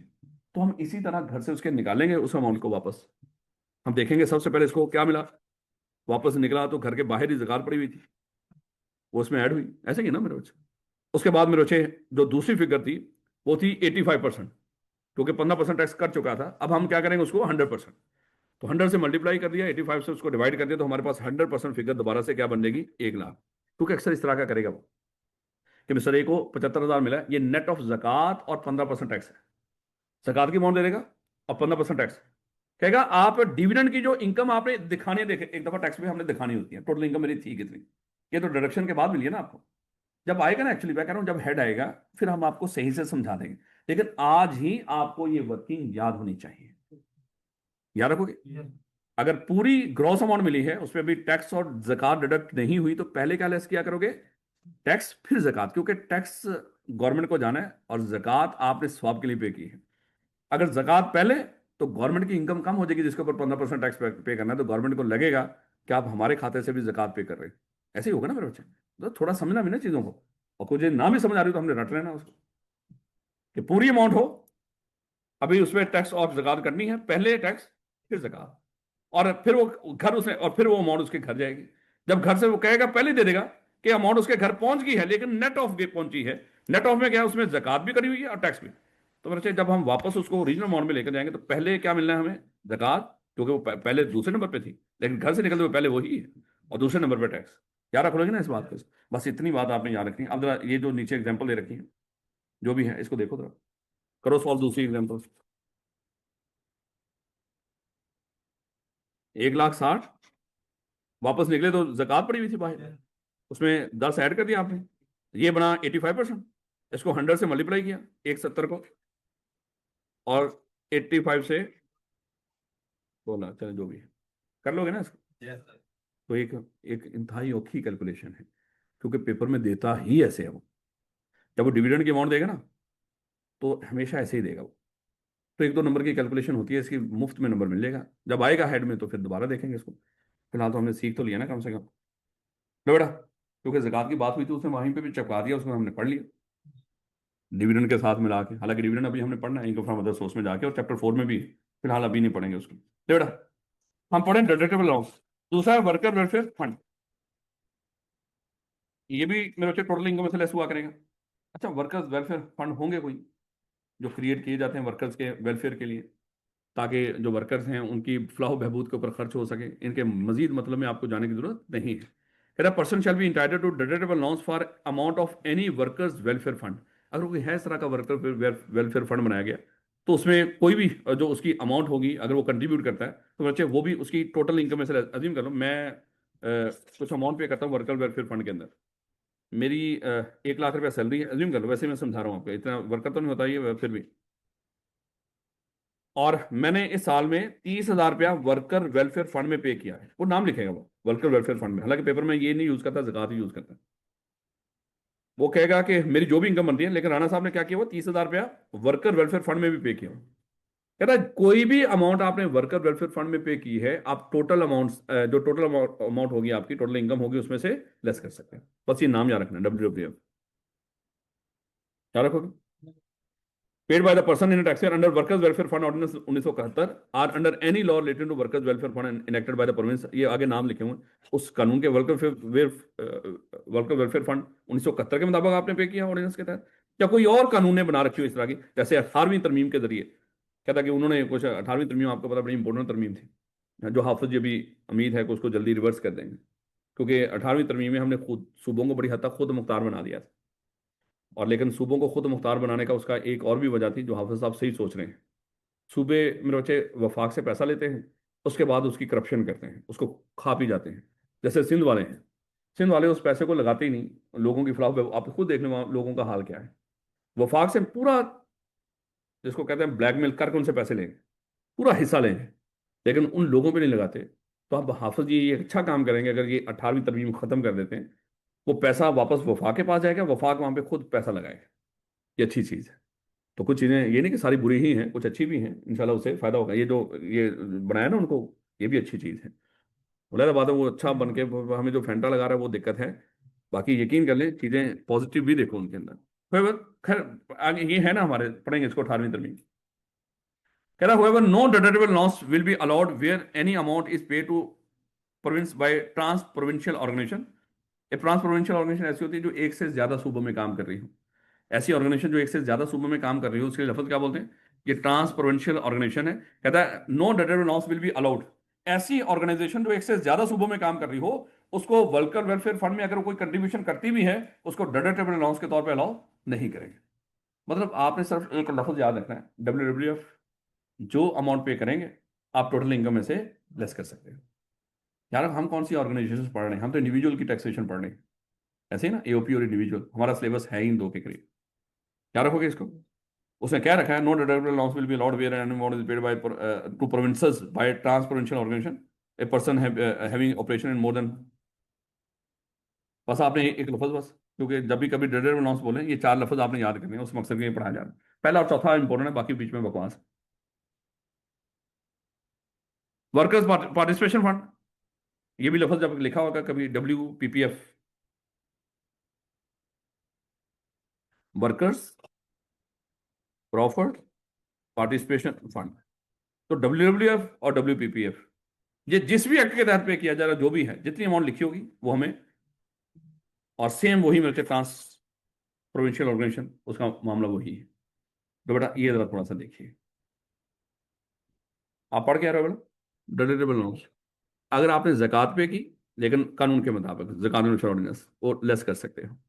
अगर आपने WWF वर्कर वेलफेयर फंड में कोई पेमेंट की, आप लेस कर सकते हो। अगर आपने वर्कर्स प्रॉफिट पार्टिसिपेशन फंड में कोई पेमेंट की, आप लेस कर सकते हो। बस ये अभी याद रखना। अब मेरे से ये थोड़ा सा समझिएगा, deductible allowance for education expense. अब देखो, रोटी कपड़ा मकान के साथ साथ सेहत एजुकेशन ये गवर्नमेंट की जिम्मेदारी होती है। एजुकेशन प्रोवाइड करना बच्चों को, उनकी सेहत का मामला ये गवर्नमेंट की जिम्मेदारी है, वालदैन की तो है ही है। लेकिन जो फलाही रियासतें होती हैं वो तो काम करती हैं, लेकिन हम तो अल्लाह माफ करे खुद कटोरा लेके फिर रहे हैं। ये अपने बच्चों की फलाह कर रहे हैं, वो भी हमारे गरीबों के खर्चे पे अपने बच्चों की फलाह करते हैं। यहाँ पे उल्ट है। अब हुआ मेरे बच्चे यहाँ पे जरा देखिएगा, कहता है कि जब कोई वालिदैन अपने बच्चों की तालीम पे खर्चा करते हैं, हमने कहा कि आप करो बच्चों की तालीम पे खर्चा। जितना खर्चा करोगे आपकी जो इस साल की टैक्सेबल इनकम बनेगी ना, सॉरी टोटल इनकम बनेगी, हम बच्चों की तालीम पे हुआ हुआ खर्चा उसको डिडक्टेबल अलाउंस के तौर पे लेस कर देंगे। वालिदैन बड़े खुश होंगे, महंगे स्कूलों में पढ़ाएंगे बच्चों को, क्योंकि जितना खर्चा होगा वो कहाँ से लेस कर सकते हैं, टोटल इनकम में से, डिडक्टेबल अलाउंस के तौर पे। तो सहूलत दे दी गवर्नमेंट ने। गवर्नमेंट कहती है ये काम हमने भी तो करना था ना, आप कर रहे हो तो जो खर्चा आप कर रहे हो बच्चों की तालीम के ऊपर, जो हमें पे करना है ना, आपने टोटल इनकम पे टैक्स लगाना था ना आपने। नहीं नहीं, आप हमें वो टोटल इनकम पे टैक्स ना लगाओ, पहले बच्चों की तालीम पे जो खर्चा कर रहे हो उस टोटल इनकम में से लेस कर लो। याद रखोगे इसको। तो ये एजुकेशनल एक्सपेंसेस ये डिडक्टेबल अलाउंस के तौर पे आपको अलाउ है। कहता है every individual shall be entitled to a deductible allowance in respect of tuition fees paid by the individual in a tax year provided that the taxable income of the individual is less than ₹15 lakh. यानी कि गरीब होना जरूरी है, क्योंकि पाकिस्तान में जो लाख रुपया कमा रहा है, लाख सवा लाख, वो गरीबी है मेरे बच्चों। उसने कहा कि अगर आपकी इनकम 15 लाख से ऊपर बढ़ चली गई ना, आप बहुत अमीर हो। साल की इनकम की बात कर रहे हैं, ये साल की इनकम अगर 15 लाख से ऊपर चली गई तो फिर मेरे बच्चे आपके लिए ये सहूलत नहीं है। यानी कि आप ऐसे गरीब होने चाहिए कि आपकी जो इस साल की जो टैक्सेबल इनकम है वो कितनी हो, टोटल 15 लाख बनती है। तो पहले टैक्सेबल इनकम निकाल लेना। इसके अलावा अगर वो 15 लाख से नीचे बनती हो तो फिर आपको एजुकेशन एक्सपेंस भी अलाउ होंगे, लेकिन अगर ऊपर चली गई तो फिर एजुकेशन एक्सपेंस आपको लेस करने की इजाजत नहीं होगी। क्या रखोगे। कह रहा है कि the amount of individual deductible allowance allowed for a tax year shall not exceed the lesser of. लेकिन जो हम आपको डिडक्टेबल अलाउंस अलाउ भी करेंगे ना, वो भी ये अमाउंट करेंगे। पहले जरा देखिएगा, कह रहा है कि 5 पहले निकाल लेते हैं, फिर उसको मैं बताता हूँ ये ऊपर के सेंटेंस का मतलब क्या है। ये चीजें याद नहीं करनी आपने, ये नहीं कि इसी तरह वो लिखवाएगा, कहीं पर कोई अमाउंट दे देगा आपको, उसको इस तरह के फार्मूले इसके मुताबिक शायद कैलकुलेट कर कोई बात कर करना पड़ जाए। अच्छा भाई वैसे ही अमाउंट दे दिया करते हैं। आप परेशान हो जाना कि सर ये देखें अच्छी खासा सौखा पड़ा था 2 दिन, अब एकदम से आपने औखा बना दिया। कल हम जब पढ़ना शुरू करेंगे हेड्स, तो आपको खुद ही पता चल जाएगा कि चीज़ें औखी सौखी लेकिन ज़्यादा सौखी ही है। यकीन करें, ये ज़्यादा सौखा ही है। जो कानून ने कहता है ये ऐड कर दो वो ऐड करना, जो कहते लेस कर दो, ये जो कहता है कुछ नहीं करना कुछ नहीं करना। बस समझ आना है, जहाँ पे कह रहा है कुछ नहीं करना लेकिन आपने कहना नहीं मैंने करना। रौला ये होना चाहिए। आप कह रहा है ये तो लेस ही नहीं करनी थी, ओहो आपने लेस कर देनी है वहां पे। कह रहा है इसको इनकम में ऐड कर दो, आपने कहना नहीं नहीं ये तो बनती नहीं है। रौले सिर्फ ये होने, यकीन कर लो, कानून समझा नहीं आपने। जबरदस्त देखिएगा, कह रहा है कि जो अमाउंट अलाउ होगी डिडक्टेबल अलाउंस के तौर पे, वो इन 3 अमाउंट में से जो कम होगी वो अलाउ होगी। अब ये 3 अमाउंट पहले निकाल लेते हैं। कह रहा 5% of total tuition fees paid by the individual in the year. यानी कि अगर उस बंदे ने बेचारे ने अपने बच्चों को साल में इनकी तालीम पे बेचारे ने मर मरा के लाख रुपया लगा भी दिया है, इसका 5% निकालो, 5,000। फिर कहता 25% of the person taxable income for the year. Assume कर लो उसकी जो टैक्सेबल इनकम बनी थी वो बनी थी 14 लाख, क्योंकि अगर तो 15 लाख या उससे ऊपर चलेगी, 15 लाख बराबर भी होगी या उससे ऊपर चलेगी, फिर तो वैसे ही अलाउ नहीं होना। तो उसकी इनकम है 14 लाख रुपया। निकालो मेरे बच्चे इसमें, ये निकालना आपने उसका 25%, 3,50,000। और an amount computed by multiplying 60,000 with the number of children of the individual. यानी कि अगर उसके 3 बच्चे हैं तो 3 मल्टीप्लाई बाय 60,000 1, इन तीनों अमाउंट में से जो सबसे कम था ये आपको लॉस हो। मजाक नहीं। यार नशइयों को भी पता है कि बेशर्मो, ये उसको लग रहा है कि अगर देखो एक बच्चे की इनकम है ही बेचारे की 15 लाख से कम, वो उसको बेचारे को कोई महंगे स्कूलों में तो नहीं पढ़ाएगा। यही ना बच्चों। और कहता है कि 5% of the total tuition fees paid by the individual. पढ़ रहा है बेचारा कोई इधर उधर के स्कूलों में, और टोटल फीस उसने कितनी मर मरा के पे कर सकता है। यानी कि गवर्नमेंट ने आपको गोली करवाई है टका के। सही बात है, खुद सोचो बाकी इनकम कहाँ पे चली गई।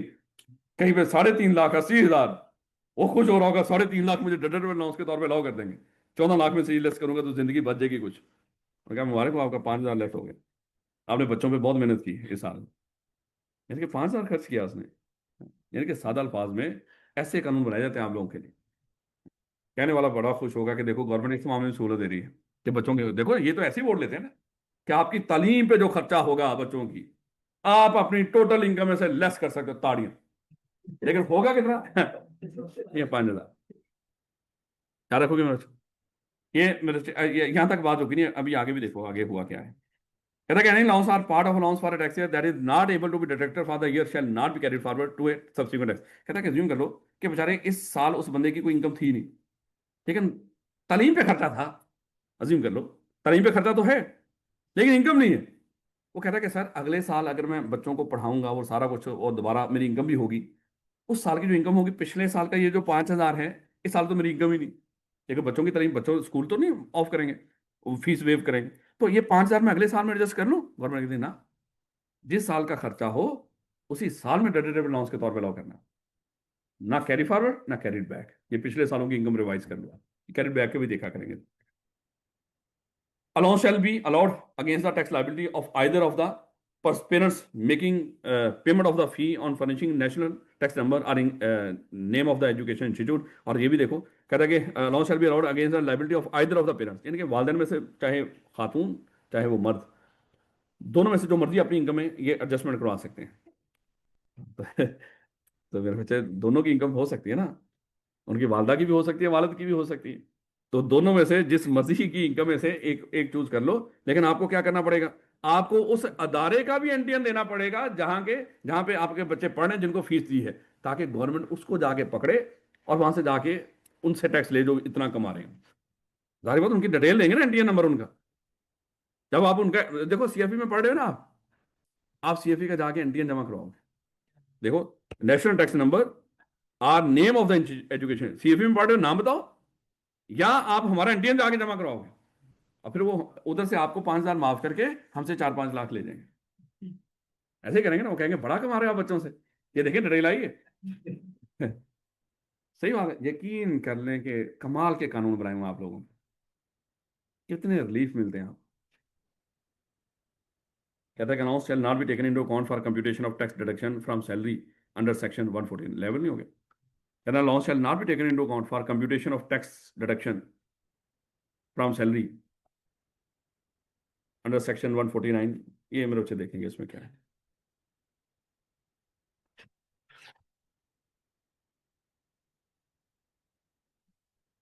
बस ये लाइन वैसे इग्नोर कर ले बेटा। कह रहा है कि commute total and taxable income limited जो भी है पुरानी, उसकी aggregate income from all heads 1 million की है। Aggregate exempt income under second schedule of the income जो भी है 5 लाख की है। और वर्कर, देखो ना इस तरह का लफ्ज बोल देगा वो, आपको आपको परेशान होने की जरूरत नहीं। उसने कहा कि worker participation fund paid under worker जो भी है वो उसने 1 लाख का पे किया है। इसी तरह बताएगा WWF में इतना पे कर दिया, इसमें इतना। लेकिन दिक्कत तब होगी जब आप सैलरी को पढ़ोगे, इससे मिलते जुलते नाम मिलेंगे वहां पर भी आप, फिर आप कंफ्यूज होना शुरू हो जाएंगे। बस ये फिर आपको ये दो नाम रटने पड़ेंगे, वर्कर वेलफेयर फंड और वर्कर्स प्रॉफिट पार्टिसिपेशन फंड। ये रटने पड़ेंगे ताकि पता हो कि ये डिडक्टेबल अलाउंस है। चलो निकालो, टैक्सेबल इनकम निकालो इस बंदे।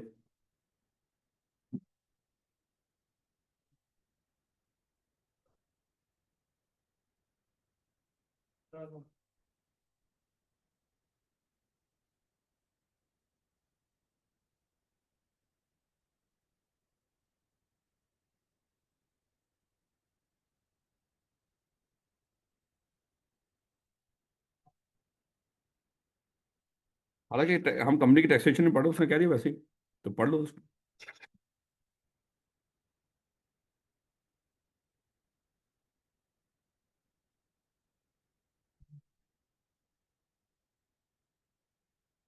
बेटा कैलकुलेशन ऑफ टैक्सेबल इनकम, तो जरा देखिएगा उसकी पांचों हेड्स इनकम कितनी बड़ा एग्रीगेट जो भी है, जितनी भी बता रहा हूँ, ये वैसे मैंने लामती तौर पे लिखा है 1 मिलियन। लेस क्या करेंगे टोटल इनकम निकालने से पहले, जब टोटल ये टोटल इनकम, ये पहले टोटल इनकम निकालो, ऐसे ही ना। टोटल इनकम 1 मिलियन आ गई। हाँ एक एग्जाम्पल ऊपर दिखानी भी है, माजर माजर माजर। हम पहले एग्जाम्पल इनकम, ये जब आप वो करेंगे ना पूरा सवाल, फिर समझा देंगे कौन सी चीज कहाँ पे ऐड होनी है, कहाँ से लेस होनी है। एग्जाम्प्ट इनकम एक दफा ऊपर दिखा दिया करेंगे 5 लाख रुपए की, ये दिखा के हमारे पास आएगी टोटल इनकम। 15 लाख रुपए। लेकिन टोटल इनकम में से सबसे पहले लेस क्या करना, एग्जाम इनकम दोबारा लेस करना, 5 लाख रुपए। अब मेरे बच्चे हमारे पास 10 आ गए। अब 10 में से हम क्या लेस किया करेंगे, वो डिडक्टेबल अलाउंस, यानी कि पहले एग्जाम इनकम के ऊपर दिखाओ, दोबारा उसको लेस कर दो, और जो भी फिर लेस करने के बाद अमाउंट आए उसमें से हम लेस क्या करेंगे डिडक्टेबल अलाउंस, जो कि कितनी अमाउंट है, 1 लाख रुपया। ये हमने लेस किया तो हमारे पास 9 लाख रुपया क्या आ गया, टैक्सेबल इनकम। यानी कि सादा अभी सिर्फ इतना सीखना है आपने कि पांचों हेड से इनकम इकट्ठी की, अगर कोई एग्जाम इनकम ऊपर दिखाया करेंगे एक दफा हेड्स में, जिसकी जिसकी हेड की भी इनकम होगी। बात का होता है इनकम फ्रॉम अदर सोर्स में कोई एग्जाम हो, इनकम फ्रॉम बिजनेस में कोई एग्जाम हो, कहीं पे भी एग्जाम हो सकती है। एक दफा ऊपर दिखाया करेंगे, और जब टोटल इनकम निकाल लिया करेंगे वहां से क्या कर दिया करेंगे, उसको लेस कर दिया करेंगे। उसके बाद जो फिगर आएगी उसमें से मजीद क्या लेस किया करेंगे, डिडक्टेबल अमाउंट। यानी कि आज हम जनरल चीजें डिस्कस कर रहे हैं मेरे बच्चों, मादत के साथ। अभी तक हमने क्या डिस्कस किया आज,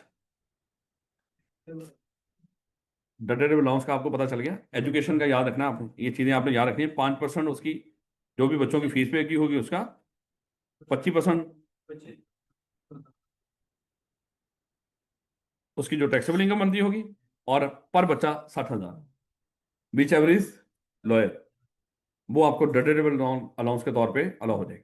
और ये कौन क्लेम कर सकता है अलाउंस, पेरेंट्स में से कोई भी। देखो वो थ्योरेटिकली भी पूछ सकता है यार, हो सकता है ना, कहेंगे ये बच्चों की इतनी तालीम पे खर्चा कर रहे हैं और ये दो वालदेन हैं, इनकी ये इनकम बनती है, तो बताएं। वो कह रहा है मैं इसको क्लेम कर लेता हूँ, वो कह रहा है मैं क्लेम कर लेता हूँ, क्योंकि अमाउंट बहुत बड़ी है। तो बताएं कौन क्लेम कर सकता है, तो आप बताएं कि वहां पे दोनों में से जो मर्जी क्लेम करे। अगर एक की 15 लाख हो, एक की 15 लाख से कम हो तो फिर 15 लाख वाला तो कर ही नहीं ना सकता, रौला तो ये है। दूसरा कर हाँ,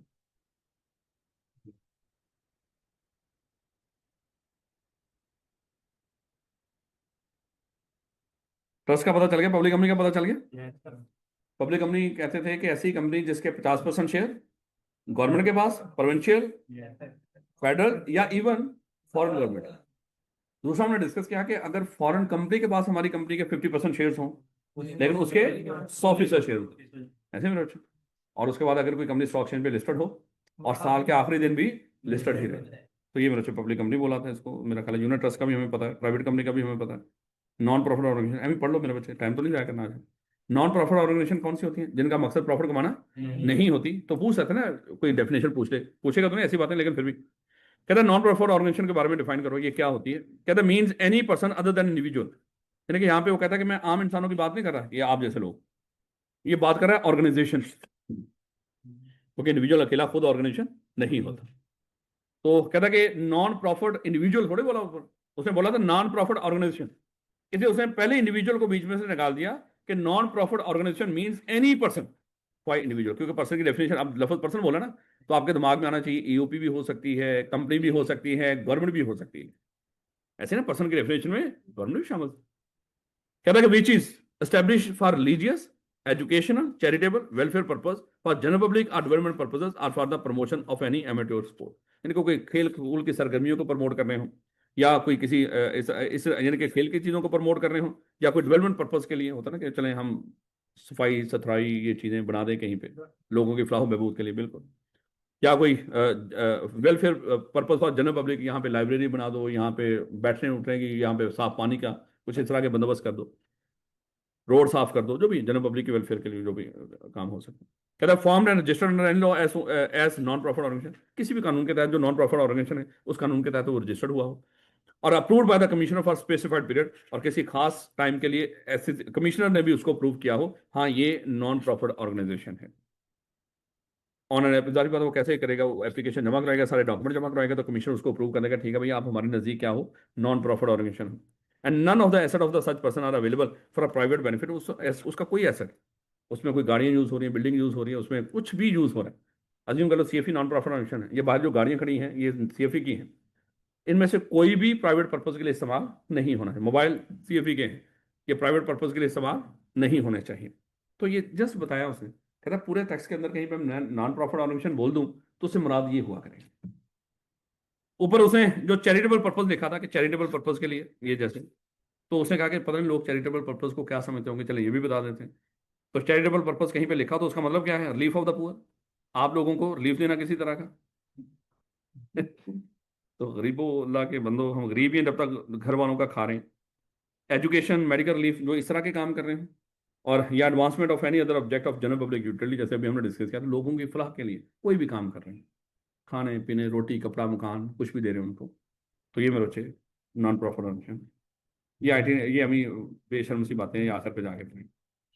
टैक्स पेयर किसको कहते हैं? कह रहा है taxpayer means any person who drives an amount chargeable tax under the income tax ordinance.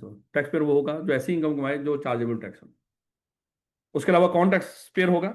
May be a representative of person who drives an amount chargeable tax. होता है ना, बात बात किसी का कोई अटॉर्नी होता है कि मैं किसी को अपना रिप्रेजेंटेटिव पॉइंट कर देता हूँ कि मेरे सारे मामला ये बंदा देखेगा, तो जो टैक्स पेयर है उसका अगर कोई आगे रिप्रेजेंटेटिव हो तो वो बंदा वो टैक्स पेयर बन जाएगा। यानी कि वो बंदा खुद जो कमाता हो चार्जेबल टैक्स इनकम, या ऐसा बंदा जो उसको रिप्रेजेंट करता हो, तो वो टैक्स पेयर होगा। या इज रिक्वायर्ड टू डिडक्ट और कलेक्ट टैक्स अंडर ऑर्डिनेंस, या वो लोग भी टैक्स पेयर होंगे जिनको कानून ने इजाजत दे रखी है कि आप टैक्स डिडक्ट करो या कलेक्ट करो। देखो ये चीजें हम टर्म पढ़ेंगे आगे जाके। जैसे अगर आप सैलरी यहाँ पे CFE में काम करते हो ना, CFE आपका एम्प्लॉयर है। CFE को गवर्नमेंट ने हुक्म दे रखा है कि आप जब अपने एम्प्लॉय को सैलरी पे करो तो उसमें से अजीम कर लो टैक्स काट के आपने सैलरी पे करनी है। तो CFE क्या करेगा? पहले सैलरी में से टैक्स डिडक्ट करेगा। अब टैक्स की अमाउंट किसके पास पड़ी होगी बड़ा? CFE के पास। CFE फिर क्या करेगा? इसको जाके गवर्नमेंट को पे करेगा। तो हम कहेंगे अब CFE भी क्या है यहाँ पे? वो टैक्स पेयर है, क्योंकि इसने गवर्नमेंट के बिहाफ पे टैक्स डिडक्ट किया है और उसको पे करना है। इसी तरह से टैक्स कलेक्ट करना भी होता है। पास का होता है ना कि आप ये जो चावल बेचते हैं, क्या कहते हैं इनको, चावलों के क्या होते हैं? Sheller, sheller, sheller. अगर आप चलो आटा खरीदते हो फ्लोर मिल से, कुछ इस तरह का मामला, या कोई उसको गंदम सप्लाई करते हो, बात होता है ना, लोग गंदम सप्लाई करते हैं फ्लोर मिल को। जब गंदम सप्लाई करेंगे तो फ्लोर मिल ने क्या करना है? उनको पे करना है। अब जब पे करेंगे तो मेरे बच्चे वो क्या कर लेते हैं, उनकी जो पेमेंट होती है, जो आम लोग सप्लायर होते हैं उसके, फ्लोर मिल उसमें से टैक्स कलेक्ट करके यानी कि डिडक्ट करके उसको गवर्नमेंट को पे कर देती है और बाकी उसको पे कर, यानी कि लाख देना किसी को जिसने गंदम बेचे है फ्लोर मिल को, वो क्या करेगा? उसमें लाख में से जो जब पे करेगा ना उसको, जिसने गंदम सप्लाई की, उसको 90,000 देगा और 10,000 रुपया कलेक्ट करके किसको पे कर देगा? गवर्नमेंट। तो इस तरह के लोग, ये भी बच्चे टैक्स पेयर होते हैं। Is required to furnish return of income. जिस बंदे ने भी हर साल रिटर्न जमा कराना होता है, रिटर्न होता है पूरी इनकम का हिसाब किताब, वो भी क्या होता है? Tax payer. देखो मेरे बच्चों, ये हमने जितनी चीजें फिलहाल जो हमें जरूरत थी वो हमने रीड कर ली। ये सब कुछ जो भी था आपने इतना के याद रखना है इस चैप्टर के अंदर। अब आपका एक तो मेरे बच्चे परसों टेस्ट होगा चैप्टर 4 का, जितना हमने पढ़ा होगा बस उतने एरिया का, और कल से मेरे बच्चे हमने हेड्स ऑफ इनकम पढ़ने शुरू कर देंगे। बाकी जो चीजें रहेगी वो अभी भरोसा रखना मेरे बच्चों, मैं पढ़ा रहा हूँ ना, थोड़ा साथ साथ रहना। बाकी हर चैप्टर कंप्लीट करेंगे हर लिहाज से, स्वाय चैप्टर 4 के, क्योंकि इसमें अभी हमने पढ़ना शुरू कर दिया। देखो ना, कुछ ऐसी चीजें पता नहीं अभी क्या है, पढ़ के आते हैं पहले इंशाल्लाह पांचों के पांचों हेड्स, तो फिर वापस आएंगे इंशाल्लाह चैप्टर 4 के ऊपर। कल से इनकम फ्रॉम प्रॉपर्टी याद रखिएगा। तो कल मेरे बच्चे इंशाल्लाह इकट्ठे होते हैं। और जैसे अभी भी किताब नहीं ले रखी तो मेरे बच्चों किताब लाजमी ले लो, आई कैप की स्टडी टेक्स्ट ले लो, यकीन करो आसानी में रहोगे। MCQs भी हैं।